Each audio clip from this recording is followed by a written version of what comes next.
If you'd asked me 5 or 10 years ago, "Would you ever be a COO?" I probably would have laughed at you like, "Oh, you haven't met me."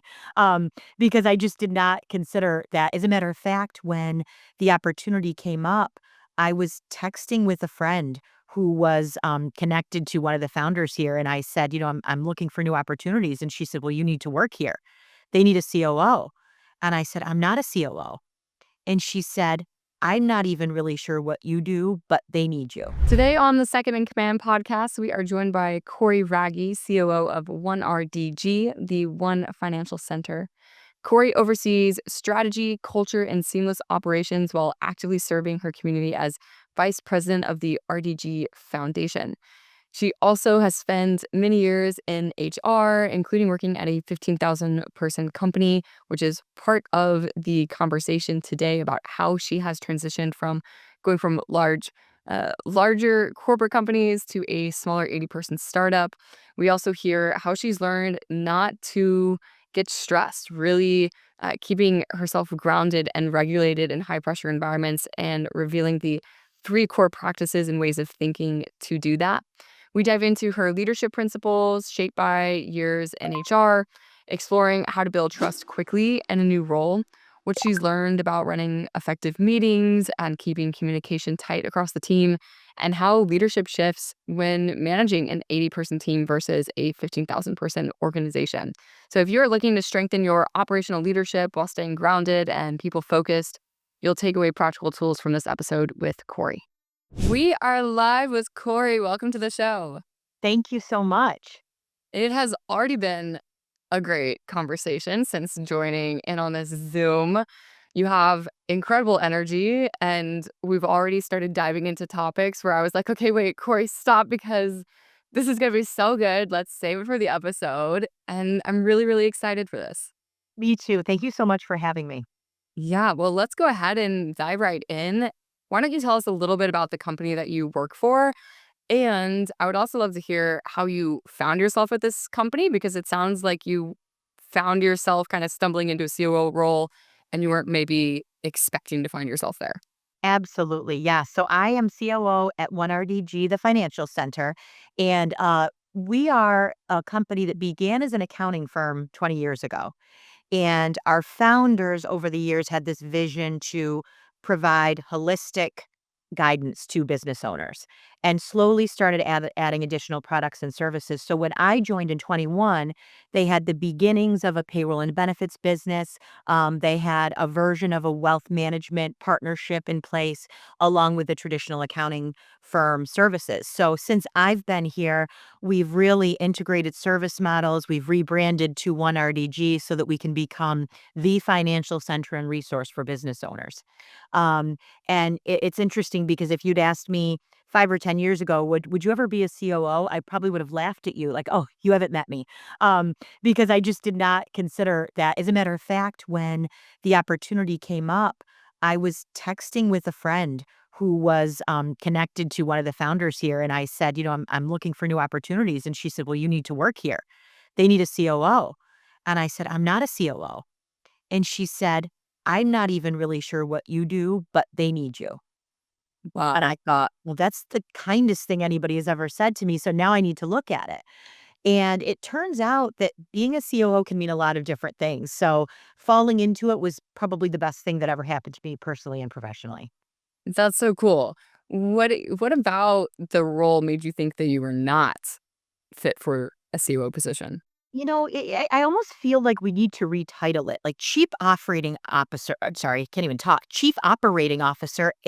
It sounded like buildings and maintenance and vendors and logistics of things that were so far away from people. And I am a lover of all things people. And when I started interviewing and learned that the COO's role is really to become what the CEO needs. It completely shifted my understanding. They didn't need those things as much. What they needed was somebody to bring some order and some organizational structure and some process to a company that had really great talent, but they were missing that kind of connector that wasn't focused on the client, that was focused on the business and the people. And so, I very quickly learned that my first impression of it maybe was outdated, to today's business needs, and thank God I had the opportunity to get past my first impression there because I was so wrong. Nobody's relying on me for anything maintenance because they know I am not good at those things. Same. I mean, I really resonate with this a lot because I actually find myself when I'm talking about new opportunities with people, when they hear my background as a COO, they immediately think this person's going to come in and build all these systems and create automations. And I really get to go through the process with them of communicating that is not my strong suit, but I am really good at putting the right person in place for that and them Yes. and building them into the culture and holding them accountable. That's what I really love to do. And that can fit in the COO role. But I myself do not ask me to go put a Zap together. No, and I'd say, like, if somebody said, "What's your number one, like, mantra or rule that you live by?" It's right people, right seats. Like, that's where I start with solving every problem. And one of the things that I've been able to talk to people about over the years is different, either accounting firm managing partners or even other businesses. People have come to me and said, like, "Should I hire a COO? How do I know if I should hire a COO?" And it requires a degree of humility, I think, to be able to look at yourself and say, like, what is the business missing because of the skills I'm lacking or maybe where my focus is? And can you let somebody in and trust them enough to make some business decisions on your behalf, to look at the business in a way that you would want them to, but also be open to their point of view? It's a personal decision. It's maybe the most personal hire a managing partner could ever make, or a CEO could ever make.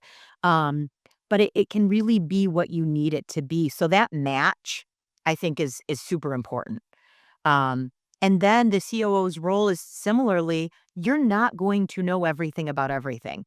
You have to know where the strengths are that you have that domain expertise and where the areas are that you don't and hire for them.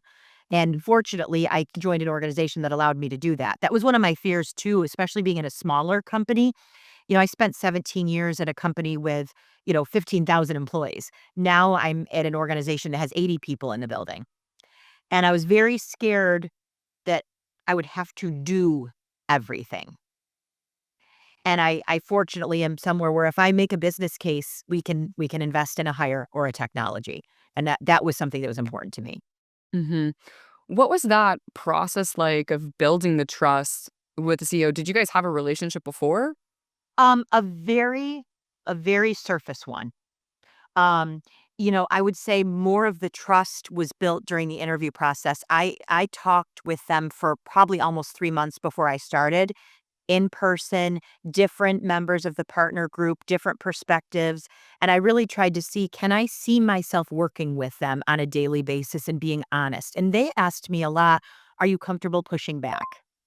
And I loved that they asked me that because it gave me permission. But I will say, my first 6 months specifically, I listened and I learned and I did what I was asked. And I tried to take every task as an opportunity to prove that I could execute but build value in the process. Not an order taker, but like a yes and person. Or Yes, and we love yes and people. right? Like, I'm gonna bring additional value to that, and over time, I would say I was given a little bit greater scope, a little bit greater scope, a little bit greater scope, and my confidence increased too because, I'm not an accountant. I'm not a finance professional. I'm not a wealth management advisor. Um, so we had to quickly sort of agree that, like, you know your strengths and I'll trust you in those. And I hope that you grow to respect my strengths and trust me in those. And that's been, I would say, the vibe of our relationship and building trust over the years. I still think I'm growing trust every day. I hope I am. As we continue to grow and our challenges change. Yeah. With the change from a 15,000 person company to 80, what was that difference like for you? Were there things where you came into this company and it was like, oh, this isn't actually how they do things and kind of bringing over past? I've never worked at a company bigger than the one that I helped build, and that was 108 people at the time that I left. So I've been curious about what would it be like to go work at a bigger company? What were the differences for you? Huge. I had to deprogram. I mean, everything from I laugh about this to this day because I remember like, I always felt like I needed to ask permission when I first started. When you're part of a big company and there's a ton of structure and processes, if you're leaving for a dentist appointment, people need to know.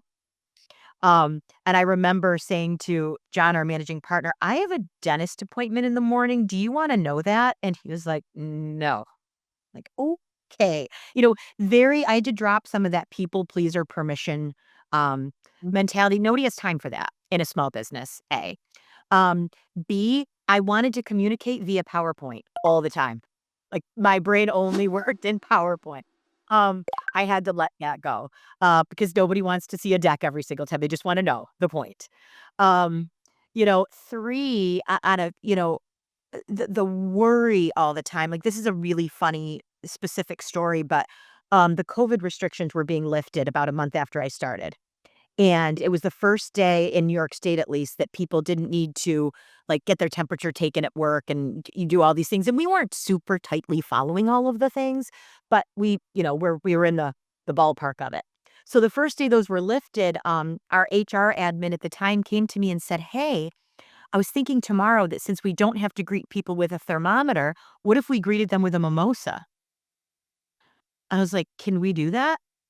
And she goes, "Well, why not?" I'm like, "Well, who would you ask?" She says, "I'm asking you."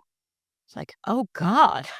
Like, who would you have asked before me? I mean, it's okay to do some of those fun off the beaten path things in a smaller company where in a larger company you would just never consider it.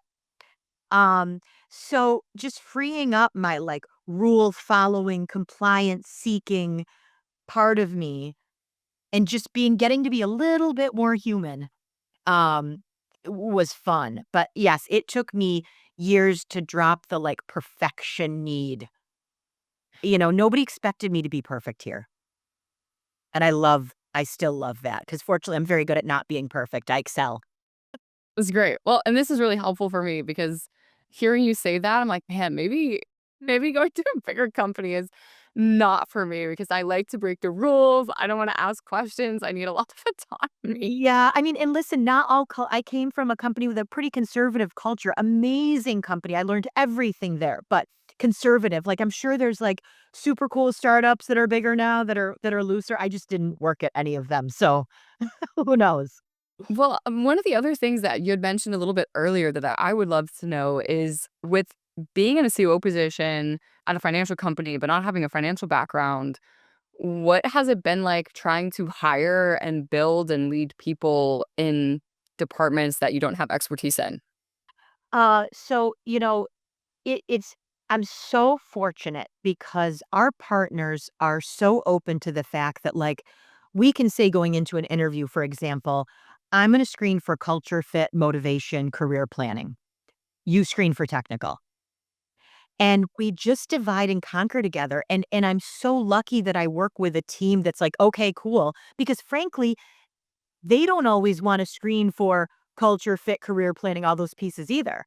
So we just leverage each other's strengths. Back to that right people, right seats piece, we're constantly looking at each other going, what are you best suited for? What's the highest level of value that you can bring to this project, this solution, this meeting, this interview?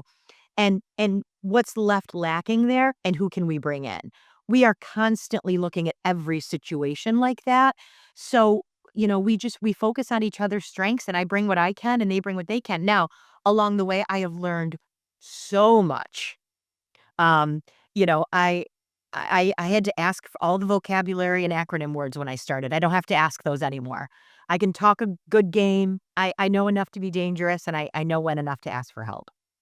That's great. The acronym thing makes me think back to this conference I went to with my dad, and I was just like, "I wanna go to something that's outside of the world that I live in," and so he brought me to a, like, e-commerce conference because he runs an e-commerce agency, and people like, every conversation I was in, I was hearing the term CPG, and I had this moment of, like, do I wanna look like I'm cool here and just keep nodding my head, or am I gonna be brave and ask, "What does that stand for?" And then when I heard it, it's like consumer packaged good, I'm like, "Oh, that makes so much sense. I can't believe I didn't know that." But it takes humility to come into a company, especially when you're being brought in as a COO. I just really admire you for having the humility to go into a space that you don't know and learn the acronyms and the terminology and all these things that are so new to you. I don't think many people are courageous enough to go into a totally different sphere and really put aside some of that, the ego that wants to show up in the workplace sometimes. Um, Thank you for that, and I it's interesting, I think I'm also a big fan of sort of, like, authentic self-deprecation in the workplace, right? Like, when somebody's working for me, I'm the first one to tell them, "Here's what's gonna drive you crazy about me, and I don't want that to get in your way." That's not an excuse. If Mm. me being, a little flighty or disorganized on something or kinda all over the board in what we're talking about impacts you, I want you have permission to call me out. I wanna tell you what's wrong with me before you think about it behind my back. So maybe there's a little face saving there. But I also find it ramps up that trust so quickly too, because I don't want you to worry. I don't want you to think like, boy, that really drives me crazy about Corey. Now I have to work around that. I'd rather tell you up front, don't work around it. I know that about myself. Just go, "Corey, you're doing it," and remind me a little bit. I'm still working on it.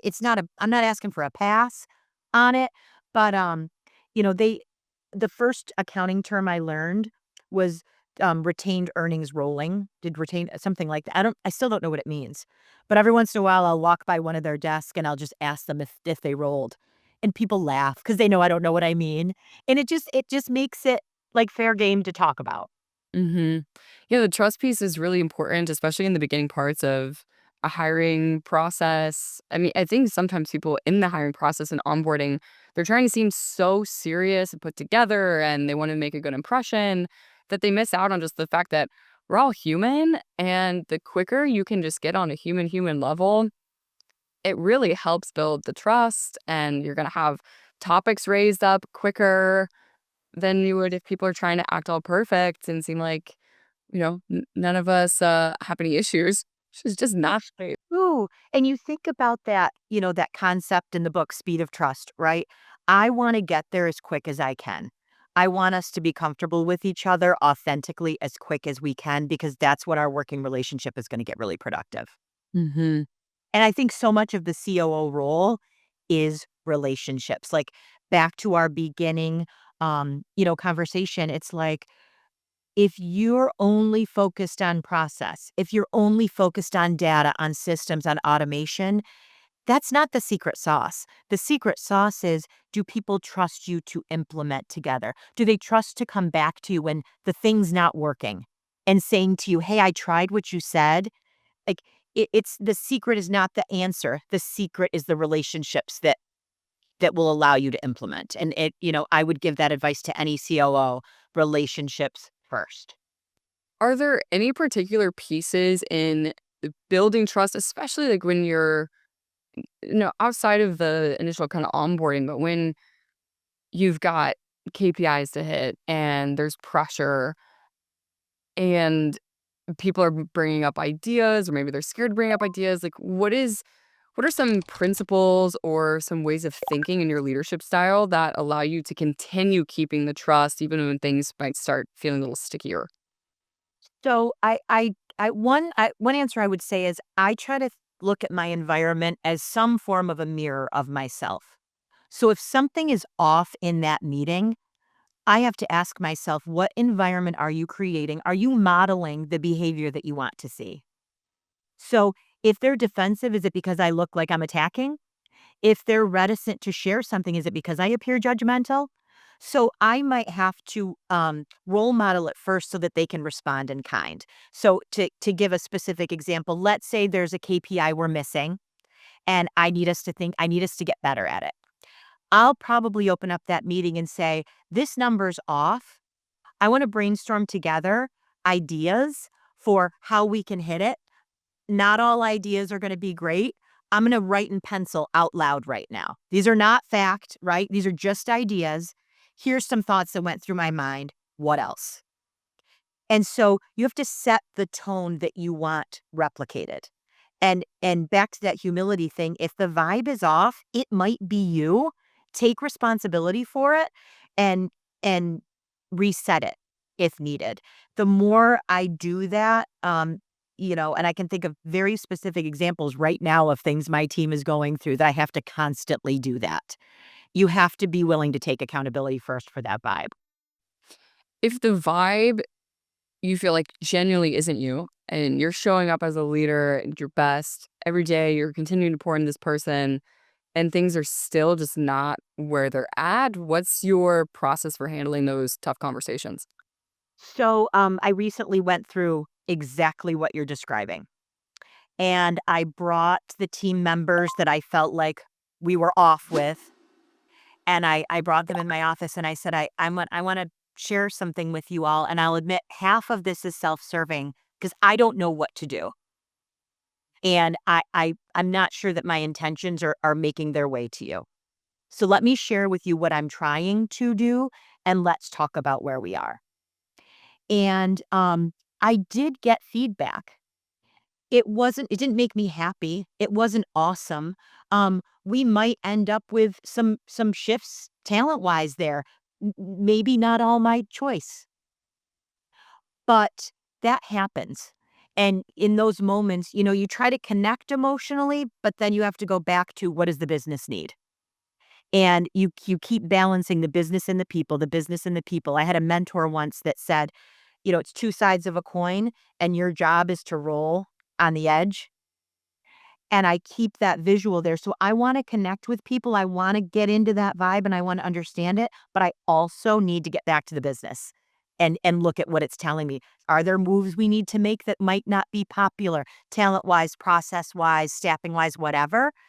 Um, and keep asking yourself, am I on the rim? Mhm. The metaphor of being on the rim is so perfect.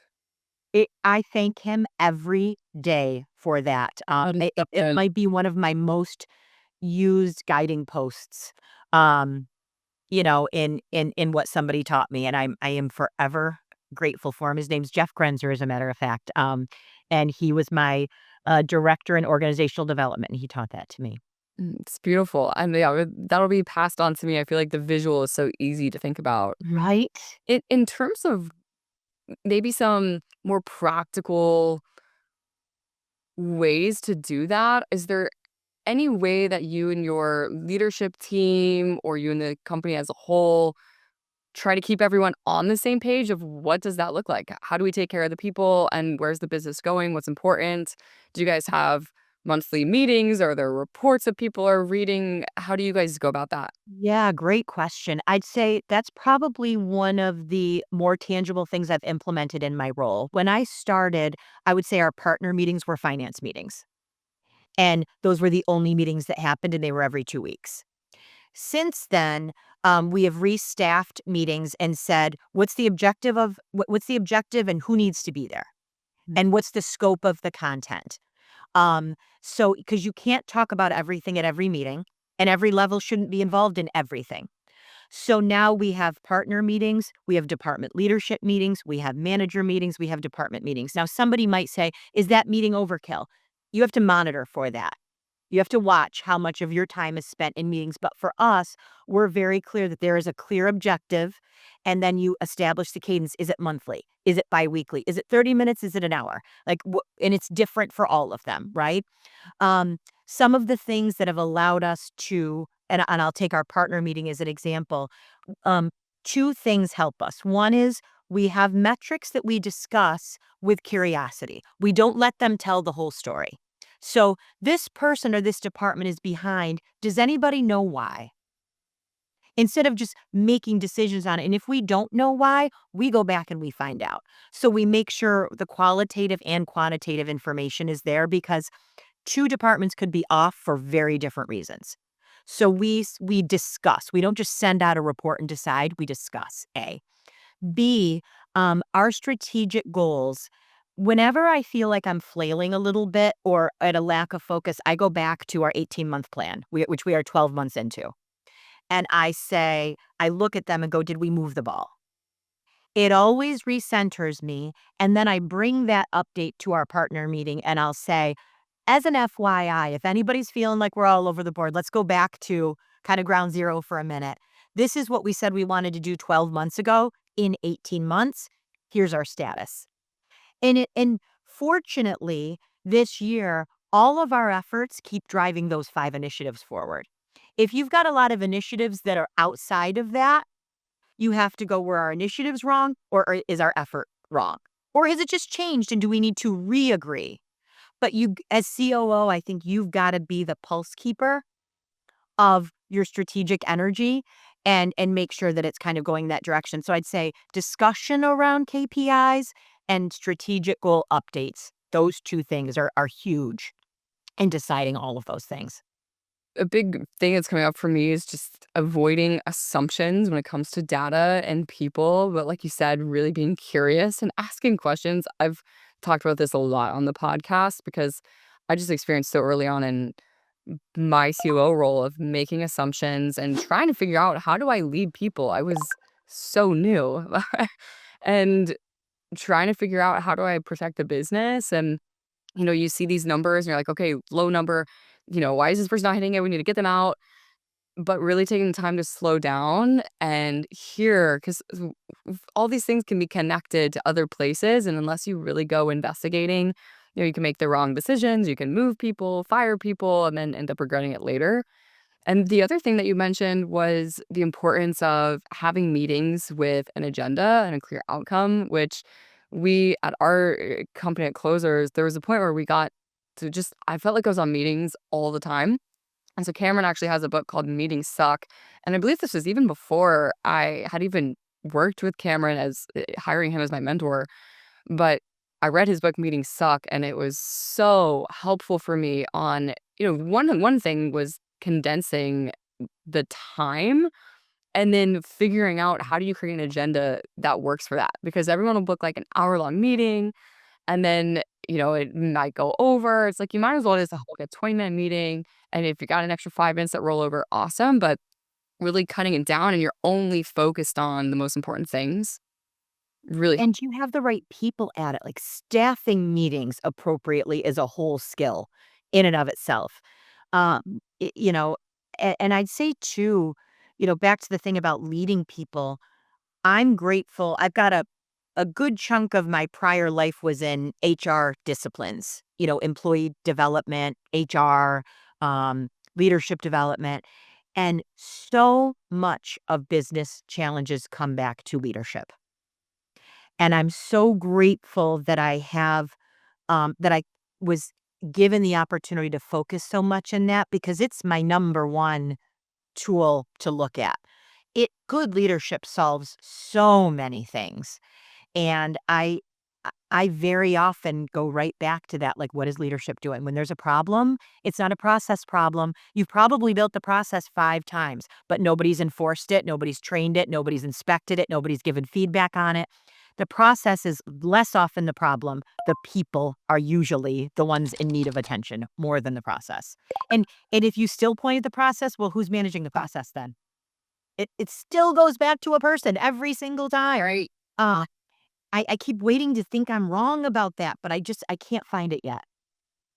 Well, what are some other leadership breakdowns or challenges that you find are the most common with maybe people in middle management that you're leading and kind of training up? What are some of the most common mistakes or challenges that you're seeing? Oh my god. Okay. So, I could do a whole talk This just could on be a this. whole episode, sure. Yeah, I mean, but number 1 is anytime you feel yourself comparing someone to what you would have done. Like, I want it to go, like, your job is not to make them like you. That's an old, bad management habit. Our job as leaders is to find talent that we believe has the potential to be great and help them become the best versions of themselves, not of you. So you should be hiring people that you can see that in. So when you get that, when I was your age, when I started, no, nope, nope, nope, nope, nope, nope, nope. Big mistake. 2, underestimating the challenge of it. I actually had the analogy when I was driving this morning, and I have no idea where this came from, but I don't know if you've ever tried to be a drummer before. I've taken 3 drum lessons in Nashville. All right. So you know how hard it is to make your left foot do one thing, your right foot do another, your right. Leadership is the same thing. You need to have your pulse and your hand on different people doing different things all the time. It takes coordination, it takes, like, multiple monitoring all at the same time to make this whole thing work together, and I think people think leadership sometimes is just telling people what to do, and it's not. It is separate functions, especially in a COO role because you're not managing 12 people that are doing the same job. If you're like me, I've got a shared services division, IT, marketing, HR, operations, they don't have a lot in common. So, underestimating the challenge of leadership and not considering it a skill to get great at, huge miss. Read the books, watch the videos, spend the time on it. Like, don't underestimate that. Um, and the third one I'll say, just so that I don't take up the entire time, is get great at feedback. Like, it not making it a big deal. Somehow, if you're the coach of a team, like an athletic team, your job is to say, "Hey, that was great, but next time try this." And somehow you get into the working world and that ease of feedback goes away. Get great at helping people get better. And don't avoid those conversations or you're missing the power of the team. The whole point of this is to scale and to get everybody being great, not just you. So, I could talk about that one Those are phenomenal. really, really Good. bad. I'm passionate about it. I just love it. It's my favorite thing. I can tell, and I have very similar energy on these topics, so it's really amazing to feel that passion that you have. I feel the same way. Like the second we got on the phone, I'm like, "Oh God, we could do this again." And yeah, There was something that you said in there that kinda ties back to when we first got on the call, and we were just kinda shooting back and forth, which is when you are managing multiple different departments, and like you said, you gotta keep your finger on the pulse of so many different pieces and people. That takes up a lot of mental bandwidth.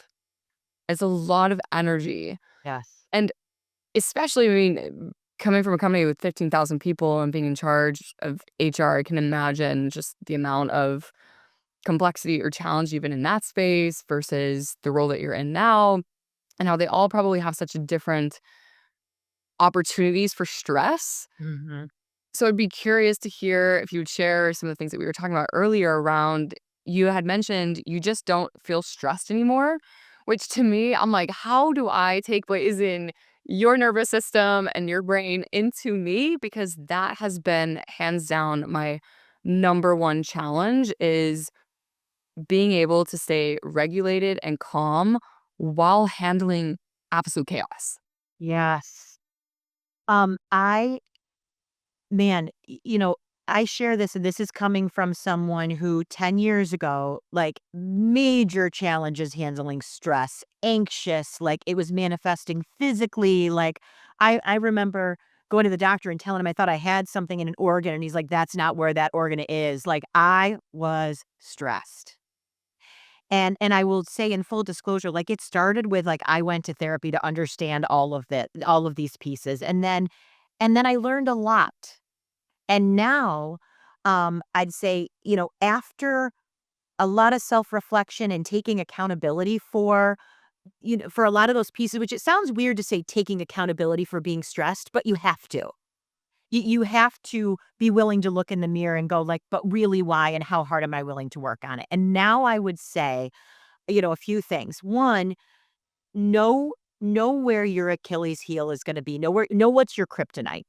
For me, I have to have upwards of 6 to 7 hours of sleep. If I get sleep, I can handle anything. If I don't, I can have nothing. And so everybody's might be different. Like one of my daughters says hers is nutrition. She doesn't need all the sleep, but she needs to eat good. So know what yours is. Mine is sleep.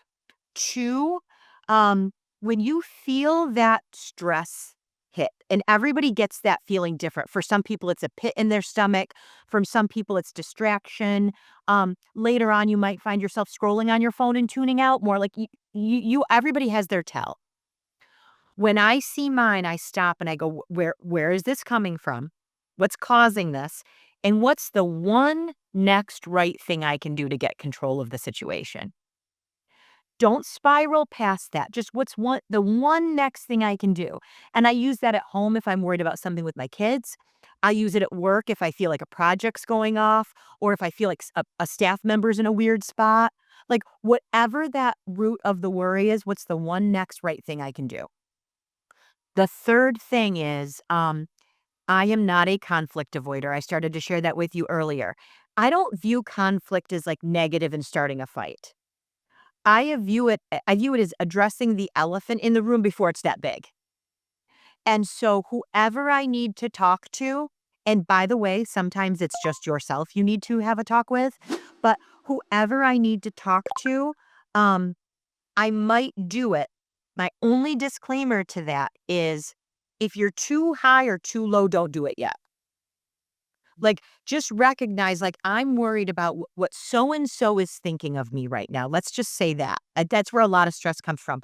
I screwed up. So and so is going to think less of me.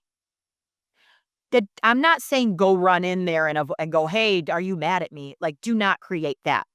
But think about that for a minute. Go, why am I worried about that? Did I mess something up that I need to own up to? Is there a way I can correct that and go, guys, after that last meeting, I had one more thought that I think will shore up where we landed that I wanted to share with you. Don't let the paranoia feed who you talk to, but like, what's the one next right thing? And is there a group I need to talk to about it? You'll be amazed at what your central nervous system will do if you don't let it spiral and don't get emotionally hijacked.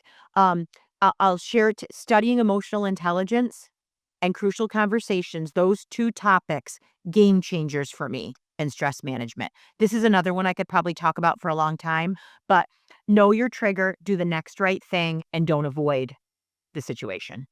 Those are so huge. I mean, emotional intelligence, I think is the one of the most number one things that I'm looking for in people on my team because if you don't have it, if the people around you don't have it, it becomes very difficult to make any progress because we're stuck in victim and it's their fault and what are they thinking of me and all these external things versus just focusing on the thing that we can control. And Yes. I thought of this I don't remember who told me this, but the concept of open and closed loops where, maybe that you felt this like little tiny weirdness on a call with one of your coworkers and you let it go, but every time you talk to them, there's this tiny little open loop in your brain.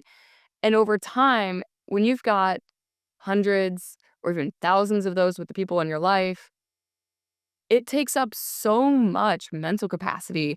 The amount of times that I've like felt something and it like I was worried about it and I let it build and build and then I'm so nervous about it. I'm thinking about how this person's going to respond and I'm going to get fired or whatever the case. Yes. And then I finally get to my breaking point like I have to talk about it. And 90%, 99% of the time it is not that bad. It's No. actually really good. And I walk away being like, "Wow, I cannot believe I didn't just give that feedback faster or receive that feedback faster." So I think that is such an important part. Well, and you just painted such a great picture of all those like micro interactions, right? And it becomes clutter. And so, the same way clutter on your countertop in your kitchen like suffocates you and adds up, so do all those little unfinished things. So being able to stay in the moment and deal with them as they come instead of like hoarding them all, it just takes away that weight and removes that stress that wakes you up in the middle of the night, Yep. which is really what we're all trying to avoid. We just want to sleep through the night. Big deal. Totally. This is something that I was just talking about with my roommate because he has a YouTube channel called Wellness Daddy and talks a lot about sleep. But his first question when I tell him, I'm like, oh, I got a horrible night of sleep.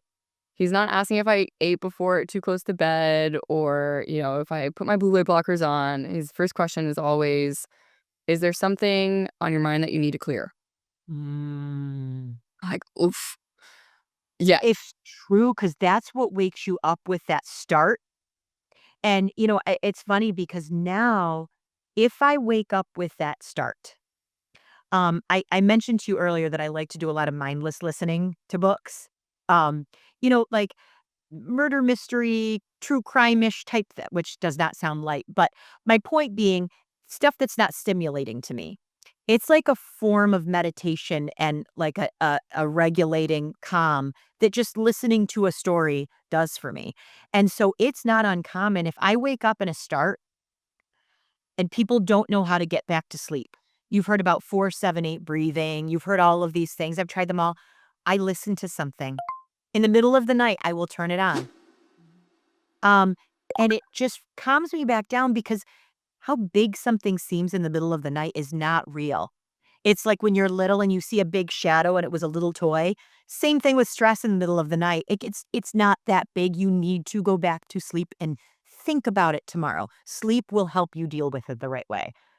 I love sleep. Sleep is the best. It's impressive that you only need, like, 7 hours of sleep, though, because 'cause I'm like a my baseline is 9, which I'm like, "Man, I'm getting, like, 2 hours less life to live every day than some other people." But, we're all different. Well, and I also like I might be at like a 7-ish, but I'm also not afraid to take a nap. Like on a Saturday afternoon. So we might average out, right? Like naps are magic too. When you need them, take them. They are just not amazing. I love them. Incredible, especially on a Saturday or, like, a Sunday nap at Oh, brunch, yes. the Take a best. nap. Take it. A little bit of a kind of pivot here. I remember reading in some of the form that you filled out before was around some of the isolation that comes with being a COO. I'd be curious to hear you just expand a little bit on what that means for you. Yeah, so it's really weird. And I this is a I find this to be odd about myself. I actually have never liked jobs where there was a ton of people doing what I was doing. I always found it distracting because you compare.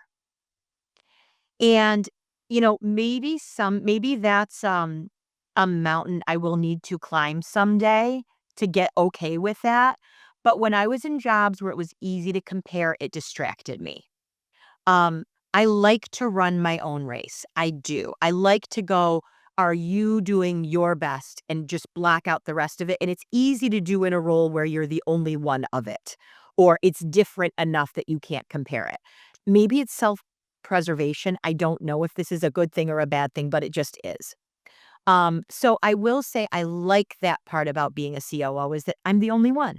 But um it's hard to ask for advice because you have to be the ultimate unbiased human being in your organization. You can't really let yourself be overly influenced by any one person, except in certain areas where they're the superpower, right? Like, I know I want to go to this partner when I want to know about this, and I know I want to go to that partner when I want to know about that. But at the end of the day, I feel the need to be very unbiased.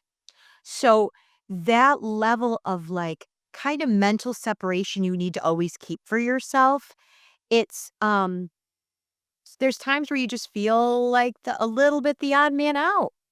Nobody really gets what you're trying to do. And to even the CEO, because he's one of the people or she is one of the people that you're trying to do that with. So, I think you have to find your outside board of directors. And for I think that's what's kept me sane over the years is that I have probably 6 or 7 people that I will still reach out to that I can just talk freely and confidentially with and get some perspective because you don't really have that safe place within your building.